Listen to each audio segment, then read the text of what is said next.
Double eviction nga ang nangyari ngayong gabi sa PBB Gen 11 second eviction.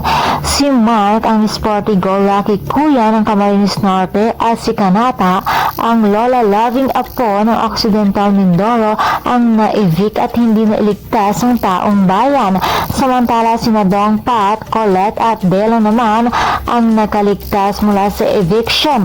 Samantala nalungkot naman ang mga taga-suporta ni Mark at Kanata. May kinalaman nga kaya ang pagiging malapit ni Mark kay Fiang, kaya naman na-evict ito. Kaya naman nabawasan ang kanyang mga taga-suporta. Napapansin naman ng ibang netizens na tila magaganda daw ang nauunang na-i-evict gaya ni na Turis at Kanata. Ganon.